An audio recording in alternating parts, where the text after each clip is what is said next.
Nah, ini dia Said Didu muncul lagi ya guys. Ini provokator nih. Tua-tua jadi biangker. Yuk kita dengarkan dia digoblok-goblokin sama ibu yang satu ini. Rasain lo. Mohon maaf Pak. Ya.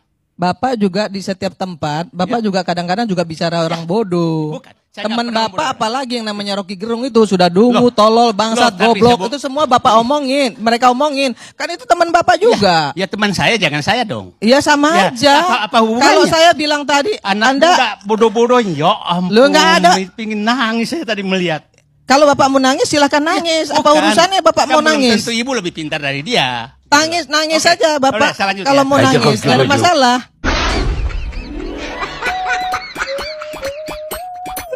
Bang, 5.000 kaosku bang, 5.000 ya.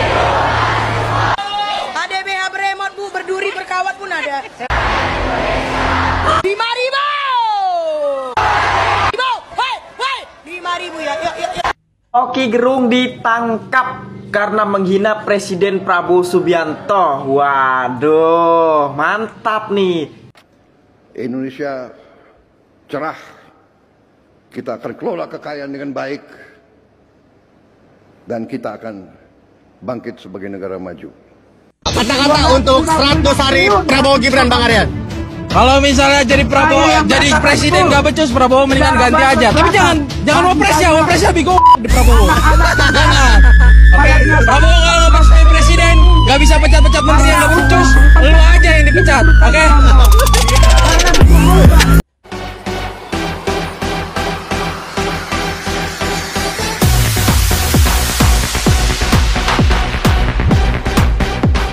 Assalamualaikum warahmatullahi wabarakatuh. Jumpa lagi dengan channel saya Vandel Official. Kali ini saya akan mereaksi sebuah fenomena yang ada di Indonesia ya guys. Bukan fenomena alam, tapi ini fenomena mega koruptor dan para provokator kumpul menjadi satu untuk menumbangkan pemerintahan Prabowo Gibran ya guys. Kalau hal ini sudah terjadi pada negeri kita tercinta Nusantara ini, maka hancurlah negara ini ya guys. Dan perlu dienyahkan para provokator dan para koruptor yang ada di negeri ini agar Indonesia menjadi aman, damai, sentosa menuju Indonesia yang kita impikan, yaitu Indonesia emas dan maju ya guys. Oke, yuk kita ikuti video berikut ini. Gua setuju banget nih gua atas pertanyaan di bawah ini. Ketika gencar-gencarnya koruptor tertangkap, kenapa mahasiswa atau mahasiswi tidak berani menyuarakan aksi demo UU perampasan aset bagi koruptor? Kenapa kalian itu semua tidak demo, malah demo lengserkan presiden lah, apaan itulah, gak jelas tau gak? Apa kalian semua ini mahasiswa atau mahasiswi demonya tuh asal-asal demo atau ikut-ikutan atau ada yang menunggangi?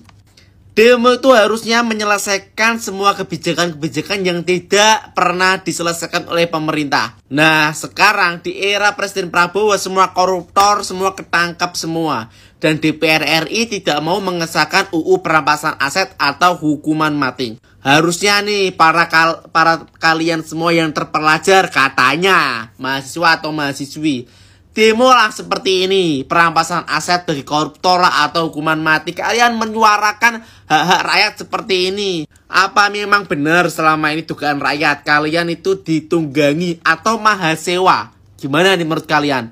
Tinggalkan di kolom komentar ya. Seharusnya para provokator yang membenci Bapak Presiden Prabowo Gibran seharusnya memang harus dienyahkan dari bumi Nusantara ini ya guys. Termasuk Said Didu, terus Amin Rais, siapa lagi ya guys? Faisal Asegaf, para mahasiswa yang mau dibayar ya guys. Ini juga harus enyah karena ini akan menghancurkan generasi pemuda Indonesia. Banyak mahasiswa kalau sudah mudah ditunggangi oleh politik lain maka akan hancur juga ya kan negeri ini karena mau dibayar. Dan orasinya bukan mengatasnamakan rakyat tapi mengatasnamakan pribadi ya guys.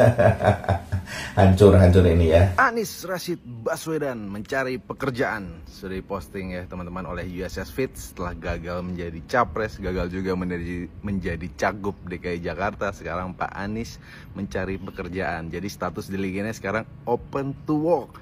Nah itu lucu ya. Jadi sekarang Pak Anies mencari pekerjaan. Semangat untuk semua anak abuah seluruh dunia dan akhirat, silahkan merekomendasikan Pak Anies ke ownernya masing-masing. Siapa tahu bisa sekantor sama abahnya sekalian ya. Nah, jadi Pak Anies ini rekam jejaknya apa nih gitu. Rekam jejaknya beliau pernah menjadi calon presiden 2024. Setelah itu menjadi gubernur DKI Jakarta. Nah, sebelumnya menjadi menteri pendidikan di era Pak Jokowi. Terus setelah itu, sebelumnya juga menjadi rektor Paramadina. Nah, siapa tahu bisa satu kantor sama Pak Anies, anak abuah ini. Silahkan ya, semangat carikan pekerjaan untuk Pak Anies. Semoga Pak Anies dapat pekerjaan, sukses selalu, sehat selalu, dan tetap menghibur. Thank you. Angin. Loh, ngadu ke dilaporkan ke menterinya juga cuek aja kok. Cuek. Sampai ke menterinya diterima. Habis itu taruh di atas meja tumpuk. Nah, sekarang Gibran tuh nggak mau begitu. Dia kumpulin, dia klaster, dia lapor presiden perintah menteri.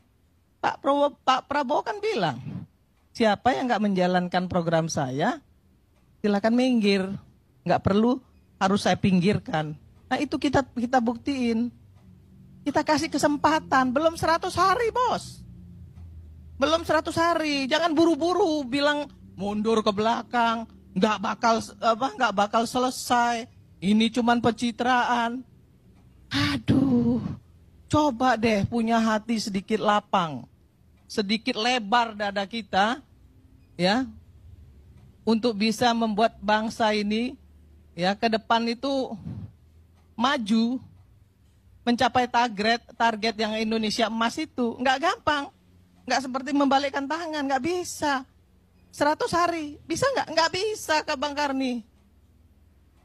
Mana bisa ngelihat satu program bisa dilihat 100 hari? Ada program jangka panjang, ada program jangka pendek, ada program prioritas, kan gitu. Apakah kemudian ketika satu program tidak diselesaikan oleh presiden? Kita sebagai warga sipil jangan ikut-ikutan, apalagi bertindak konyol kepada hal-hal yang tidak sesuai dengan aturan dan undang-undang yang berlaku di Indonesia ini. Kalau kita negara hukum, ya kita taati hukum. Negara kita adalah negara kesatuan Republik Indonesia, tentunya kita sebagai rakyat Indonesia harus cinta NKRI. Jangan sampai kita menjadi pengkhianat bangsa yang akan merusak kehidupan kita. Hanya pendidikan nomor 1, tapi kok anggaran dipangkas. Katanya makan gizi gratis, tapi kok keracunan. Katanya mahasiswa, tapi kok tolol. Kalau semisal aksi kalian tuh bener-bener mewakili masyarakat Indonesia, saya dukung. Tapi aksi kalian tuh sudah banyak merugikan masyarakat Indonesia. Banyak orang yang terganggu aktivitasnya, banyak orang yang terganggu mencari nafkahnya, karena banyak jalan-jalan yang macet, karena banyak aktivitas yang tutup. Dan aksi-aksi kalian itu sudah banyak yang menghina. Apalagi juga sudah banyak yang menghina presiden kita gitu. Ada yang membakar poster dari Prabowo Gibran, ada yang mengatakan bahwa Prabowo ini adalah anjing. Kalau semisal kalian tidak mewakili masyarakat Indonesia, hanya mewakili pihak-pihak tertentu, yaitu yang saya katakan tolol. Demo mahasiswa Indonesia gelap di berbagai daerah bikin legitimasi pemerintahan Prabowo oleng. Hei mahasiswa, kalian seharusnya kalau memang ingin demo, silahkan demo. Mau itu 7 hari 7 malam, terserah kalian, gak ada yang larang itu demo. Tapi ingat, jangan mengatasnamakan rakyat. Itu yang paling penting. Kalian kemana? Nah, pada waktu korupsi Harpes Muiz 300 triliun, kalian adem ayem aja loh. Pagar laut, kalian adem ayem. Kalau kalian mengatasnamakan rakyat, rancangan undang-undang perampasan aset dimiskinkan bagi para koruptor, kalian dukung. Kalian demo 30 hari berturut-turut. Pasti itu rancangan undang-undang akan disahkan. Itu yang lebih prioritas. Karena apa? Kemiskinan yang ada di Indonesia ini, lapangan pekerjaan yang sulit, semakin hari kita semakin sulit, adalah akar daripada masalah adalah pejabat yang koruptor, yang korup. Setidaknya undang-undang perampasan aset itu sudah membuat efek jera bagi para koruptor. Kalian dukung. Kalau memang mengatasnamakan rakyat, kalian dukung demo ataupun 7 hari 7 malam berturut-turut kalau memang mengatasnamakan rakyat. Salam waras.